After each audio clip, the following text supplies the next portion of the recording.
Good morning students, welcome to class 12th commerce. Our subject is business studies. तो आज हम continue करेंगे अपने business studies को जो लास्ट सेशन में हमने चैप्टर कंटिन्यू किया था, that is डायरेक्टिंग. तो आज के इस पार्ट में, सेशन में हम डायरेक्टिंग का सेकेंड पार्ट कंटिन्यू कर रहे हैं. तो before starting this topic, first of all we should discuss the learning outcomes. हम क्या डिस्कस करते हैं पहले कि लर्निंग आउटकम्स क्या रहेंगे इस सेशन के हमारे. तो first learning outcome is we could understand the concept of supervision. हम supervision के concept को समझ पाएंगे. Also the concept of motivation. Motivation का meaning क्या है, उसके features क्या हैं, उसको भी आसानी से समझ पाएंगे. Thirdly, understand the Maslow's hierarchy of needs theory. Maslow ने जो अपनी needs theory provide की थी उसको भी ध्यान से समझ पाएंगे और वो hierarchy क्या थी उसको भी बहुत अच्छे से discuss कर पाएंगे. और last one, the various financial and non financial incentives. Motivation करने के लिए जो financial non financial incentives available होते हैं हम उसको भी आज अच्छे से डिस्कस कर पाएंगे. तो कंटिन्यू करते हैं आज का सेशन हम. Our first topic is supervision.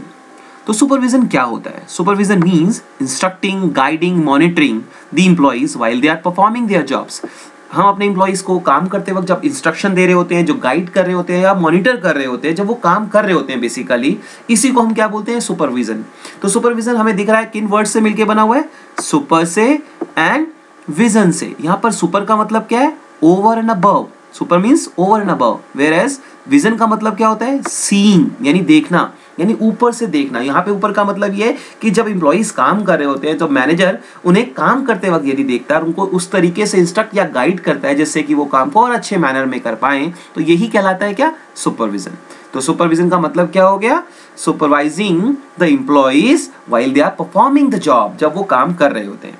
Okay, तो हमने पहले डिस्कस कर लिया supervision, that is the first element of directing. Now we move on to the second element, that is motivation. Okay, motivation का मीनिंग क्या है? मोटिवेशन इज अ प्रोसेस, एक ऐसा process through which employees are stimulated, inspired and induced. जिसके through हम क्या करते हैं? एक ऐसा प्रोसेस जिसमें हम एम्प्लॉइज को स्टिमुलेट करते हैं, इनकरेज करते हैं, इंस्पायर करते हैं, इंड्यूस करते हैं, जिससे कि वो अपने काम को अपने बेस्ट एफर्ट्स के थ्रू कर पाए और अपने बिजनेस के ऑब्जेक्टिव को अचीव कर पाए. और ऐसा करने के लिए हम उन्हें क्या प्रोवाइड करते हैं? कुछ इंसेंटिव्स देते हैं, जैसे कि बोनस हो सकता है, वो प्रमोशन हो सकती है, वो कोई प्राइजेस हो सकते हैं, वो कमीशन हो सकती है. That is in the form of financial and non financial incentives. तो मोटिवेशन हुआ क्या? बेसिकली मोटिवेशन हुआ एक ऐसा प्रोसेस जिसमें एम्प्लॉइज को स्टिमुलेट किया जाता है, उन्हें इंस्पायर करते हैं और उन्हें इंड्यूस करते हैं, जिससे कि वो अपनी जॉब को बेस्ट एफर्ट्स में बेस्ट एफर्ट दे अपने जॉब को और अच्छे से काम को उसको कंप्लीट करे. और ऐसा करने के लिए उन्हें हम फाइनेंशियल और नॉन फाइनेंशियल इंसेंटिव प्रोवाइड करते हैं. तो इसी को हम क्या बोलते हैं? मोटिवेशन. ओके, तो मोटिवेशन से रिलेटेड कुछ टर्म्स हैं जिनके बारे में हमें जानना जरूरी है. वो टर्म्स को हम एक बार डिस्कस कर लेते हैं. तो फर्स्ट टर्म इज मोटिव. अब ये मोटिव क्या होता है? मोटिव मीन्स इच्छा, यानी desire. It is desire arises out of need. ऐसी इच्छा जो नीड से अराइज होती है, यानी आपके माइंड में कोई नीड आई है या आपके माइंड से कोई थॉट आया है नीड को लेके, और उसकी वजह से आपके माइंड में एक डिजायर आ गई है और उस डिजायर से क्या हो रहे हो? आप इन्फ्लुएंस हो रहे हो, प्रभावित हो रहे हो, जिससे कि आपका बिहेवियर चेंज हो रहा है और आप उस गोल को अचीव करने में लग जाते हो, जिससे आपकी वो डिजायर फुलफिल हो जाए. तो बेसिकली नीड से क्या आई? डिजायर. और डिजायर से क्या हुआ? आपका बिहेवियर चेंज हुआ और आप गोल को अचीवमेंट करने में लग गए, उस गोल को, जिससे आपकी वो डिजायर शायद फुलफिल हो सकती है. तो इसी को हम क्या बोलते हैं? मोटिव. तो मोटिव क्या होता है? एक तरह का डिजायर. ठीक है. Next term is motivation. अब मोटिवेशन क्या है? It is the process of inducing the people to perform to their best ability. एक ऐसा प्रोसेस जिसमें जो मैनेजर होता है वो अपने एम्प्लॉइज को इंड्यूस करता है, जिससे कि वो अपनी बेस्ट एबिलिटी के थ्रू काम को परफॉर्म करे और गोल्स को अचीव कर ले. एक ऐसा प्रोसेस जिसमें पीपल्स को इंड्यूस किया जाता है कि वो अपना बेस्ट आउटपुट दे और गोल्स को अचीव करे. तो ये मोटिवेशन कहलाता है. Next term is motivators. अब मोटिवेटर्स क्या है? मोटिवेटर्स आर द इंसेंटिव्स, जिसकी हमने बात की थी. फाइनेंशियल भी हो सकते हैं और वो नॉन फाइनेंशियल भी हो सकते हैं. तो मोटिवेटर्स क्या हुए? Basically incentives which are used to motivate the employees. वो इंसेंटिव्स जो एम्प्लॉइज को मोटिवेट करने के लिए यूज किए जाते हैं, जिससे कि बिजनेस के गोल्स अचीव हो पाए और मोटिवेशन मिल जाए. किसको? उस एम्प्लॉय को, जिससे कि वो अपनी मोटिव को फुलफिल कर पाए. वो मोटिवेटर्स क्या क्या हो सकते हैं, मैंने बताया वो फाइनेंशियल नॉन फाइनेंशियल दोनों फॉर्म में हो सकते हैं, जैसे bonus, commission, promotion, recognition, respect etcetera.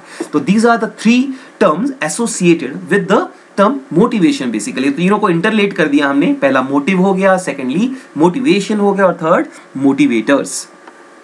Okay, अब हम नेक्स्ट डिस्कस करते हैं फीचर्स ऑफ मोटिवेशन। तो हमने अभी मोटिवेशन को अच्छे से डिस्कस कर लिया है और उससे रिलेटेड टर्म्स को भी डिस्कस कर लिया। अब बात करते हैं फीचर्स की।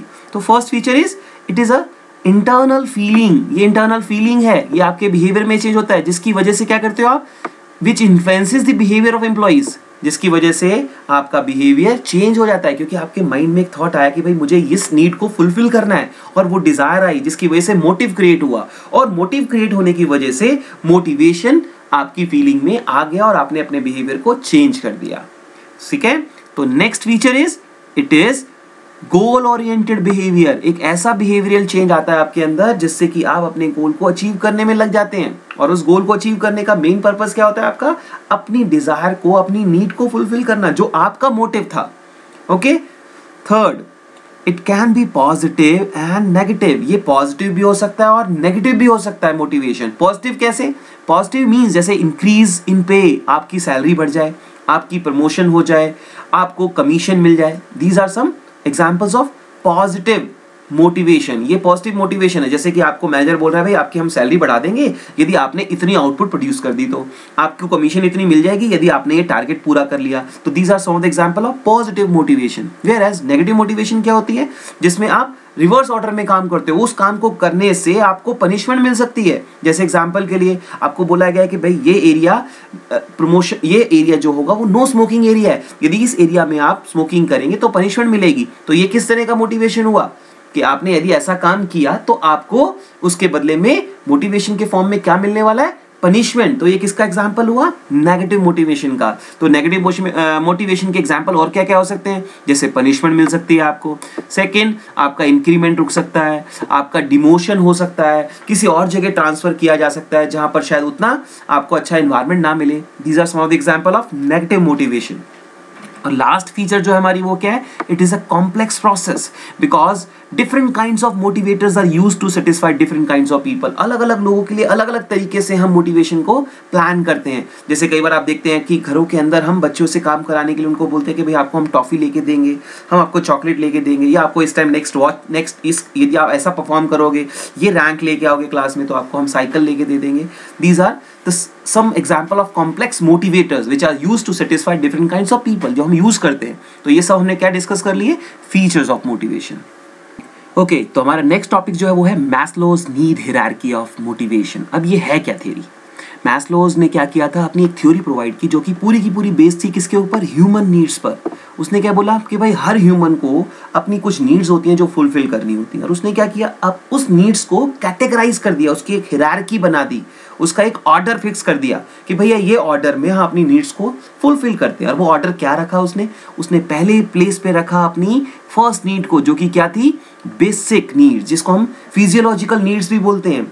सेकंड प्लेस पे रखा उसने सेफ्टी नीड्स को, जिसमें सेफ्टी के बारे में बात हो रही थी। थर्ड वन इज बिलोंगिंग, जिसको हम सोशल नीड्स भी बोलते हैं।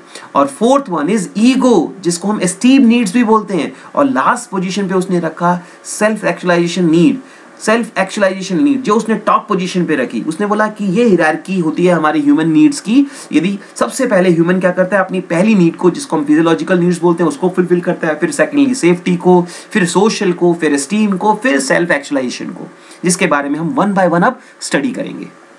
ओके, तो मैस्लोज के अकॉर्डिंग जो नीड हायरार्की थ्योरी थी उसमें फर्स्ट पोजीशन पे क्या था, फिजियोलॉजिकल नीड्स। उसके एग्जांपल्स क्या होते हैं, हर आदमी को सबसे पहले यदि कोई जॉब मिलती है तो वो बोलता है कि कम से कम मुझे उतनी सैलरी जरूर मिल जाए जिससे कि अपनी मैं बेसिक नीड्स को, जिसको हम फिजियोलॉजिकल नीड्स बोलते हैं, उसको फुलफिल कर पाऊं। तो उसमें कौन कौन सी नीड्स आती हैं, उसमें आती है food, shelter, clothing, thrust, sleep etcetera. These are some of the examples of physiological needs, जो किसके थ्रू फुलफिल हो सकती हैं, जब यदि आपको बेसिक सैलरी या वेजेस मिल जाए तो आप अपनी इन जरूरतों को, इन नीड्स को फुलफिल कर सकते हो। इसलिए हम हिंदी में इसको क्या बोलते हैं, रोटी, कपड़ा और मकान। These are the basic needs. Basically जो सबसे पहली नीड आपकी होती है वो यही तीन होती हैं, ठीक है, फूड, शेल्टर और क्लोथिंग। तो ये किस कैटेगरी में आती है, फिजियोलॉजिकल। तो हर ह्यूमन बीइंग को सबसे पहले अपनी इसी नीड को फुलफिल करना होता है। As and when this need is completed, he और she is shifted to the second one, जिसको हम क्या बोलते थे, सेफ्टी नीड्स, क्या बोलते हैं उसे हम, सेफ्टी। सेफ्टी के अंदर कौन कौन सी नीड आती है, जिसमें वो बात करता है कि भाई मेरा फ्यूचर सेफ हो जाए, मुझे जॉब की सिक्योरिटी मिल जाए,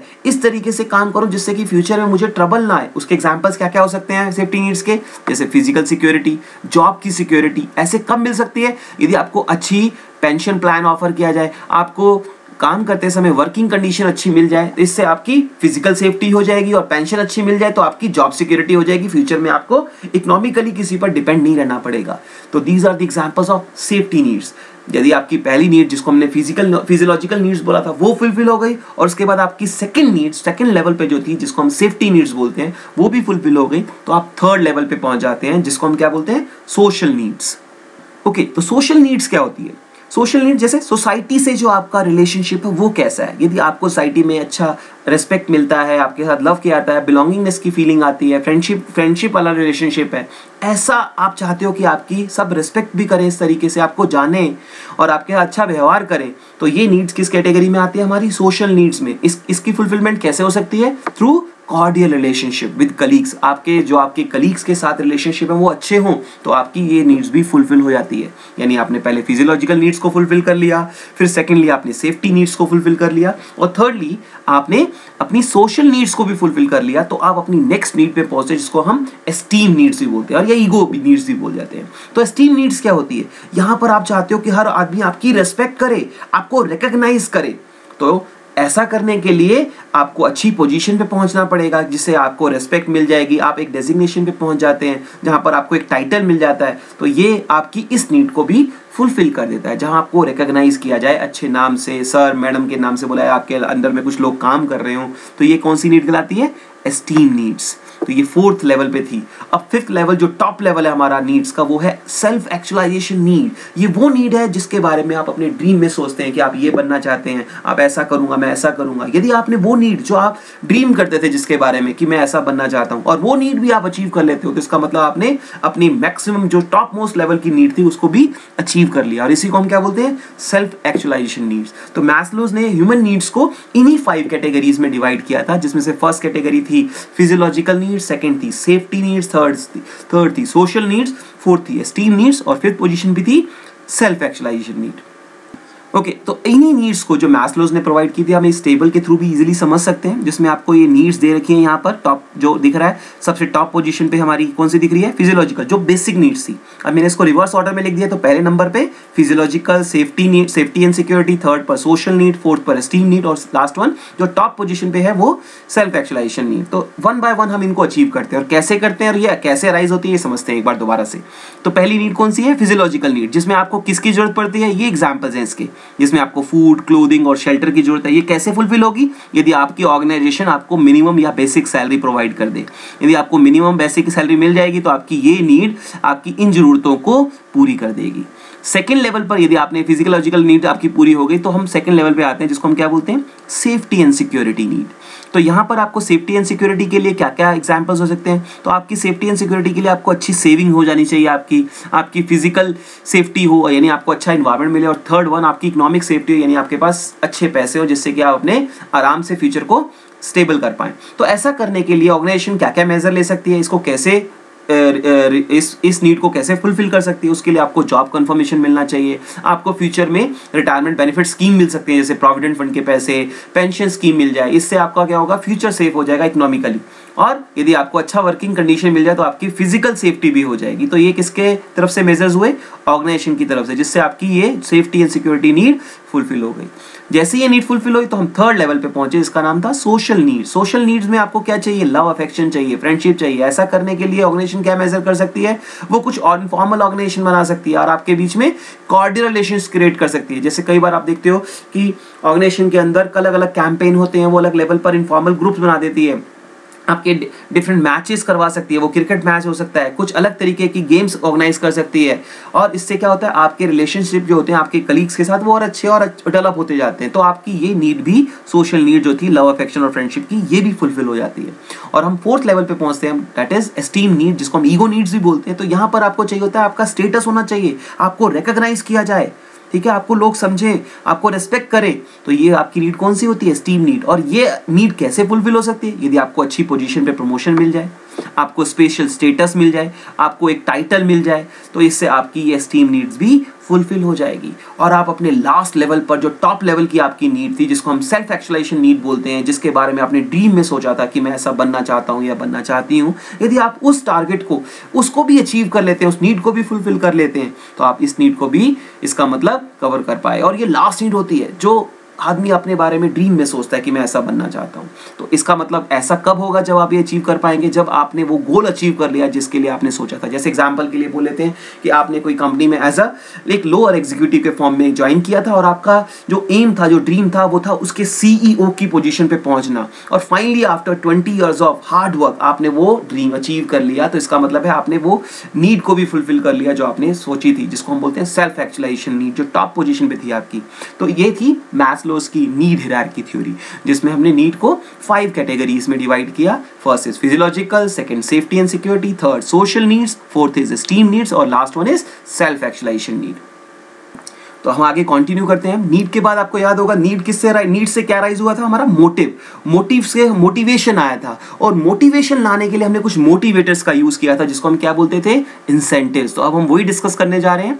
इंसेंटिव्स को हमने 2 कैटेगरी में डिवाइड किया, financial and non financial incentives, यानी कि इंसेंटिव 2 टाइप के हो सकते हैं, एक फाइनेंशियल और दूसरा नॉन फाइनेंशियल। तो अब हम डिस्कस करते हैं पहला incentive, that is financial incentive. जैसा कि नाम से ही समझ में आ रहा है, ऐसे इंसेंटिव्स जो मेजरेबल होते हैं इन टर्म्स ऑफ मॉनेटरी, यानी जिसको पैसे में मॉनिटर मेजर किया जा सकता है, जो मनी टर्म्स में बेसिकली होते हैं, उसको हम बोलते हैं फाइनेंशियल इंसेंटिव्स। ठीक है, जो आपको बेटर परफॉर्मेंस करने में हेल्प करते हैं, आपको मोटिवेट करते हैं, उसको हम क्या बोलते हैं, फाइनेंशियल इंसेंटिव। एक बार दोबारा बात कर लेते हैं। Those incentives which are measurable in terms of monetary and used to motivate employees for better performance are called financial incentive. ऐसे इंसेंटिव्स जो मॉनेटरी फॉर्म में होते हैं और यूज किए जाते हैं एम्प्लॉइज को मोटिवेट करने के लिए, जिससे कि वो बेटर परफॉर्मेंस दें, ऐसे इंसेंटिव्स को हम बोलते हैं फाइनेंशियल इंसेंटिव्स। ओके, तो हम नेक्स्ट कंटिन्यू करते हैं। काइंड्स ऑफ फाइनेंशियल इंसेंटिव, कौन कौन से फाइनेंशियल इंसेंटिव्स हो सकते हैं जो मॉनेटरी टर्म्स में होते हैं। जैसे एग्जांपल के लिए आपकी सैलरी, आपका अलाउंसेस, जिसको हम पे अलाउंसेस भी बोल सकते हैं।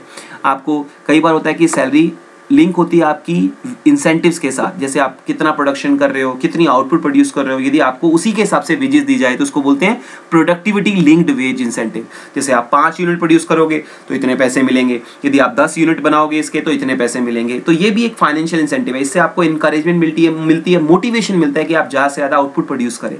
तो ये भी क्या है, फाइनेंशियल इंसेंटिव है। नेक्स्ट इज बोनस, आपको बोनस के रूप में भी मोटिवेट किया जा सकता है। तो ये भी बोनस भी किस फॉर्म में होता है, मॉनेटरी फॉर्म में। नेक्स्ट वन इज प्रॉफिट में शेयरिंग, यानी प्रॉफिट शेयरिंग, आपको प्रॉफिट में भी हिस्सा दिया जा सकता है। यदि आपका एम्प्लॉयर जो होगा, यदि आपको प्रॉफिट में शेयर दे रहा है, किस वजह से, जिससे आप मोटिवेट हो और आप अच्छे से काम करें, क्योंकि आपको भी ये माइंड में होगा कि यदि प्रॉफिट होगा तभी मुझे ज़्यादा पैसे मिलेंगे, तो आप उसमें भी पूरा फुल पार्टिसिपेशन दोगे। तो ये भी क्या करता है, एक मोटिवेशन का काम करता है। तो ये किस कैटेगरी में आता है, अगेन फाइनेंशियल इंसेंटिव में। नेक्स्ट फाइनेंशियल इंसेंटिव इज को पार्टनरशिप, जिसको हम स्टॉक ऑप्शन भी बोलते हैं, जिसमें आपको पार्टनरशिप में हिस्सा मिल जाता है। आप एक पार्टनरशिप में एक पार्टनर बन जाते हो, या एक कंपनी के अंदर एक शेयर होल्डर बन जाते हो, तो इसमें भी आपको शेयर मिलता है। तो ये भी किस तरह का इंसेंटिव हुआ, financial incentive. Next one is retirement benefit, retirement के फॉर्म में आपको पेंशन मिल रही है, प्रोविडेंट फंड के पैसे मिल रहे हैं, तो ये भी किसके एग्जांपल्स हुए, फाइनेंशियल इंसेंटिव। तो इस तरह से भी एम्प्लॉयर आपको मोटिवेट कर सकता है। कैसे, आपको पेंशन देके, आपको प्रोविडेंट फंड देके, आपको ग्रेच्युटी देके, ये किस कैटेगरी में आते हैं, सब रिटायरमेंट बेनिफिट्स में आते हैं। Okay, next one is perquisites, क्या बोलते हैं इसे हम, परक्विजिट्स, और इसको एक और नाम से जानते हैं, इसको हम बोलते हैं फ्रिंज बेनिफिट्स। क्या बोलते हैं, फ्रिंज बेनिफिट्स। इसमें आपको कई तरीकों के अलाउंसेस मिलते हैं, जैसे कि कार अलाउंस, कार का खर्चा, मेडिकल का खर्चा, बच्चों के पढ़ाने का खर्चा, चिल्ड्रन एजुकेशन अलाउंस, हाउस का एकोमोडेशन अलाउंस, जिसको हम HRA भी बोलते हैं, हाउस रेंट अलाउंस बोलते हैं, और भी तरीकों के अलाउंसेस जो आपको मिल सकते हैं, वो सब किस कैटेगरी में आते हैं, परक्विजिट्स। इसमें पैसे मिलते हैं, मॉनेटरी फॉर्म में आपको पैसा मिलता है, इसलिए ये सब किस कैटेगरी में आ रहे हैं, फाइनेंशियल इंसेंटिव में।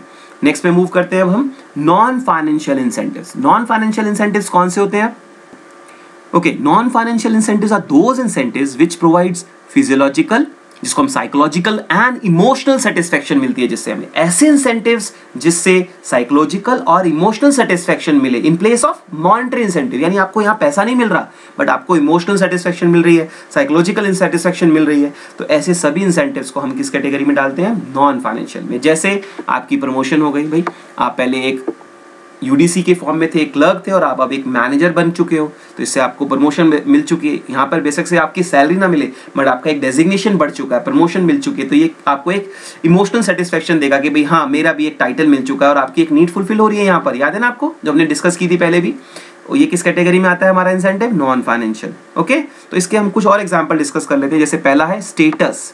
यदि आपको स्टेटस अचीव हो जाए, स्टेटस कैसे मिलेगा? यदि आप एक स्पेशल रैंक पे पहुंच जाएं या एक पोजीशन अचीव कर लें, तो आपको उस पोजीशन पे प्रमोशन मिल जाती है, तो आपको स्टेटस मिल गया। तो ये किस तरह का इंसेंटिव हुआ? Non financial.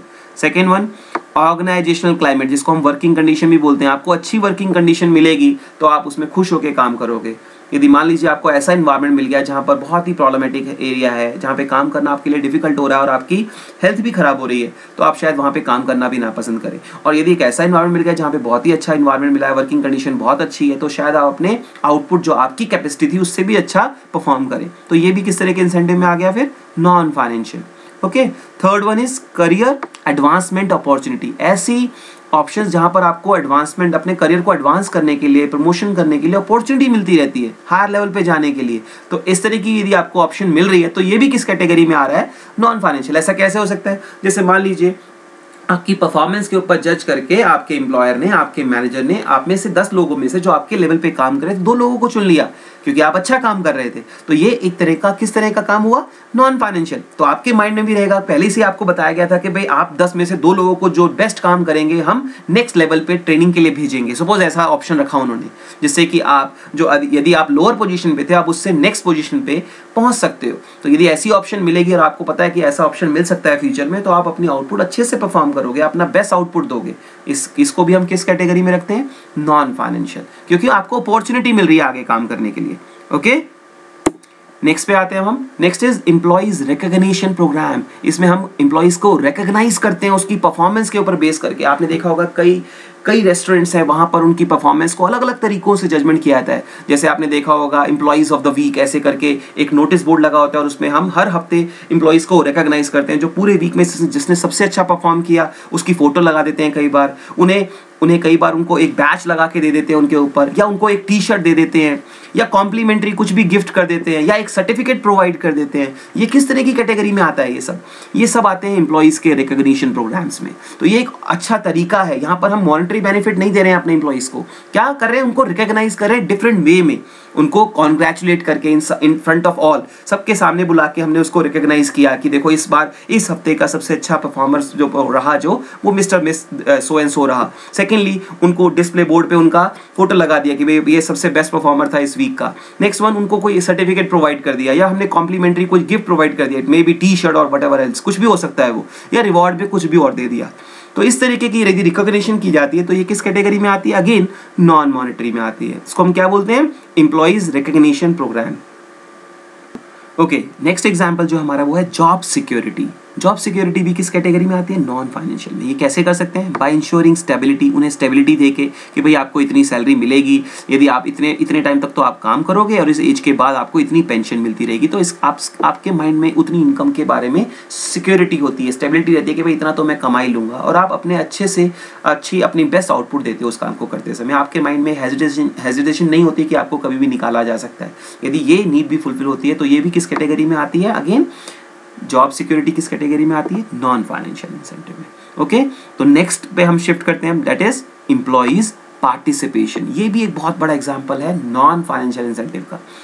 मीन्स कैसे होता है? It means by giving opportunity to employees to participation in decision making related matter. यदि आप अपने एम्प्लॉइज को जब भी कोई इंपॉर्टेंट डिसीजन लेता है उसमें पार्टिसिपेशन करने का मौका देते हो। सपोज आपने सजेशंस इनवाइट कर ली कि भाई हम अपनी नई ब्रांच खोलना चाहते हैं, तो इसको कहाँ पर हम इसको खोलें, या इसमें क्या क्या चीज़ें हम इसमें ला सकते हैं, नई क्रिएटिविटी क्या ला सकते हैं। तो आपने ऐसी सजेशंस अपने एम्प्लॉइज से इनवाइट कर ली हैं। तो इस तरह की आप पार्टिसिपेशन यदि अपने एम्प्लॉइज के साथ करते हो तो उनको भी अच्छा लगता है, इस बात को फील होता है कि हाँ हमें भी इंपॉर्टेंस मिल रही है अपनी ऑर्गेनाइजेशन में।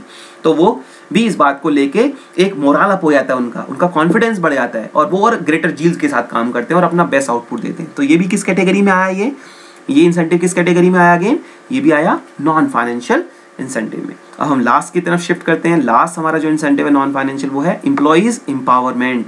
एम्प्लॉइज को एम्पावर करना, कैसे? उन्हें अच्छे पावर प्रोवाइड करके, उन्हें ऑटोनॉमी देके कि सही समय पर वो सही डिसीजन ले पाएं, जिससे उनके काम में फ्लेक्सिबिलिटी आ जाए और वो अपनी स्किल्स को और अपनी टैलेंट को अच्छे से निकाल पाएं और उसका फुली यूटिलाइजेशन कर पाएं। तो ये किस कैटेगरी में आता है? Again employees empowerment. ये भी किसका एग्जांपल हुआ?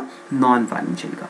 तो हमने आज की क्लास में क्या क्या डिस्कस कर लिया? सबसे पहले तो हमने बात करी थी सुपरविजन की, फिर हमने बात की मोटिवेशन क्या होता है, मोटिवेशन के बाद हमने बात करी किसके ऊपर कि मोटिवेशन की फीचर्स क्या हैं, फिर हमने बात करी मास्लोस के नीड हायरार्की थ्योरी के बारे में, उसके पांचों जो हमने नीड्स की बात की थी हायरार्की की वो डिस्कस करी वन बाय वन और उसके एग्जांपल डिस्कस किए, और फाइनली जो हमने टॉपिक डिस्कस किया वो था इंसेंटिव्स के ऊपर बेस किया था, जिसमें हमने फाइनेंशियल और नॉन फाइनेंशियल इंसेंटिव्स को डिस्कस किया। अब आपके लिए एक टास्क किया है, नेक्स्ट क्लास में आने से पहले आप इन क्वेश्चंस को अपने घर पे डिस्कस कर लेंगे और इसको अच्छे से फॉलो अप करेंगे इन क्वेश्चंस को। वो क्वेश्चंस क्या है? What is mean by need, need क्या होती है, list 5 types of needs given by Maslow's. Maslow's ने जो 5 नीड्स दी थी वो आप अच्छे से पढ़ लेंगे ध्यान से और उनके एग्जांपल्स लिखेंगे अपने लेवल पर।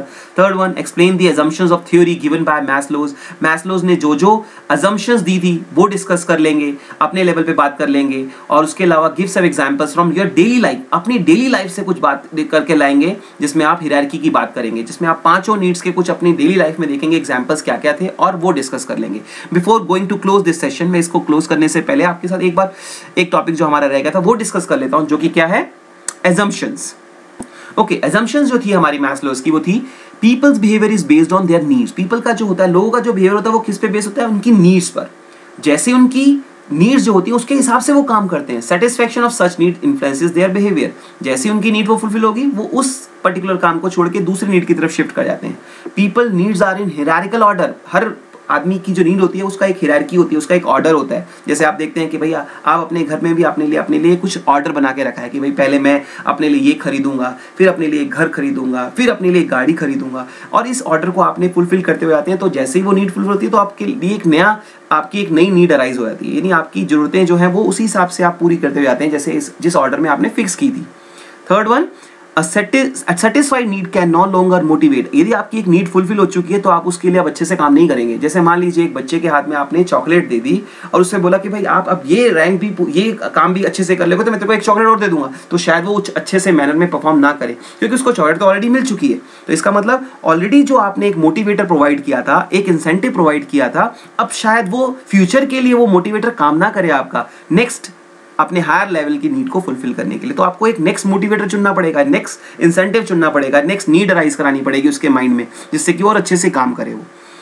A person moves to the next higher level of hierarchy only when the lower need is satisfied। जैसे उसकी पहली नीड फुलफिल होती है तभी वो जंप करता है या शिफ्ट करता है अपनी सेकंड नीड की तरफ, उससे पहले वो उस पर शिफ्ट नहीं करता। तो these are some of the assumptions which are given by Maslow's theory। जो Maslow's theory हमने डिस्कस करी थी उसकी कुछ assumptions भी थी। तो हमने आज की क्लास में सभी चीजें डिस्कस कर ली हैं। आपने जो जो डिस्कस करी है मैं मान रहा हूँ कि आपको अच्छे से समझ में आई होगी, और आप ये इवैल्यूएशन के जो क्वेश्चन आपके सामने हैं इनको भी घर पे एक बार दोबारा से रिवाइज कर लेंगे और इसको मेंटेन कर लेंगे और आपको आने चाहिए, इस बात को इंश्योर करेंगे। तो मैं मान रहा हूँ आपको अच्छी लगी होगी, क्लास में मजा भी आया होगा और आपको समझ में भी आई है, ये क्लास समझ में भी आ गई आपको क्लास, और आप अच्छे से घर पे इसको रिवाइज भी कर लेंगे, ऐसा मैं मान रहा हूँ और इंश्योर कर रहा हूँ कि अगली क्लास में हम अच्छे से और नेक्स्ट चैप्टर को कंटिन्यू करेंगे। तो आज की क्लास को हम यहीं स्टॉप करते हैं। Thank you so much for watching this video. Thank you so much, take care, bye.